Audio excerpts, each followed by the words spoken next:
बाज़ औक़ात हम लड़कों को वहाँ मोहब्बत हो जाती है जहाँ हमने तसव्वुर ही नहीं किया होता। ज़ाहिर सी बात है कि मोहब्बत अगर हो गई तो हो गई, मोहब्बत कभी बताकर नहीं होती। मोहब्बत जब हो जाए तो हम लड़कों को ना ज़माना दिखता है, ना ही मुआशरा दिखता है और ना ही हमें अपनी इज़्ज़त की परवाह होती है। हम तो बस किसी न किसी तरीके से अपनी मोहब्बत को हासिल करना चाहते हैं। उसके लिए चाहे हमें कुछ भी करना क्यों ना पड़े, हम लड़के पीछे नहीं हटते। लेकिन मेरे दोस्त, ये ज़माना, ये मुआशरा, ये मोहल्ला या तुम्हारा ख़ानदान या उसका ख़ानदान जिसको तुम पसंद करते हो, कभी नहीं समझ सकते तुम्हारे जज्बात को। चाहे उनके लिए कितनी ही कुर्बानियाँ क्यों ना दे दो, वो नहीं समझेंगे। ये कानून सिर्फ गरीबों के लिए बनाया गया है, जो कि अल्लाह ने नहीं, इंसानों ने बनाया है। ये दुनिया सिर्फ पैसे की इज़्ज़त करती है। कोई अगर अमीर शख्स भी है तो उस इंसान को नहीं, उसके पैसे को सलाम किया जाएगा। और अगर तुम्हारी कोई नौकरी है तो लोग तुम्हें नहीं, तुम्हारी नौकरी को सलाम करेंगे।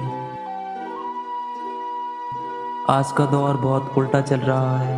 आप लोगों की जितनी इज़्ज़त करेंगे, उतने ज़्यादा बेइज़्ज़त हो जाएंगे। लोग आपसे अपने मतलब तक बात करते हैं। जब उनका आपसे कोई मतलब न रहा, तो वो आपको कूड़े की तरह फेंक देंगे, हत्ता कि वो भी जिसे आप प्यार करते हैं। अगर मोहल्ले में मोहब्बत हो जाए तो उसको पाने का जज्बा भी रखो। अब हम ये सोचते हैं कि हम उसे कैसे पा सकते हैं। मेरा अगर कहना गलत नहीं, तो अगर आप गरीब हैं तो इस बात को भूल जाने में ही भलाई है। क्योंकि अगर एक गरीब कोई गलती कर दे तो लोग उसे सदियों याद रखते हैं और मौका मिलने पर ताना भी मार देते हैं। और अगर एक अमीर शख्स से ज़िना भी हो जाए तो लोग उसे फिर भी सलाम करते हैं और उसका गुनाह भी भूल जाते हैं। तो अगर तुम चाहते हो कि तुम्हें तुम्हारा प्यार मिल जाए, तो तुम्हें सख्त मेहनत करना होगी मेरे दोस्त। जैसा कि तुम्हारा घर अच्छा होना चाहिए, तुम्हारी गाड़ी अच्छी होनी चाहिए, तुम्हारी नौकरी अच्छी होनी चाहिए। क्योंकि ये लोग तुम्हारे इखलाक मोहब्बत को नहीं, सिर्फ तुम्हारे माल, इज़्ज़त, घर, दौलत को देखते हैं। यहाँ कोई तुम्हारे जज्बात की कदर नहीं करेगा मेरे दोस्त।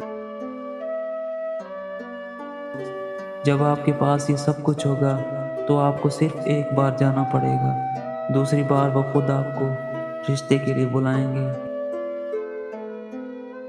अफसोस कि ये है हकीकत लोगों की। हमें तो चाहिए कि हम लोगों की परवाह किए बगैर अपने फैसले करें। क्योंकि हमारे माशरे में बैठी बेचारी औरतें बांझ होती जा रही हैं और हम लोग अपनी अना और लोगों के डर से अपने बच्चों के साथ नाइंसाफ़ी कर रहे हैं। आखिर में दुआ है कि अल्लाह ताला हमें हिदायत अता फरमाए और अपने बच्चों के हक़ में अच्छे फ़ैसले करने की तौफ़ीक़ अता फरमाए। आमीन सुम्मा आमीन।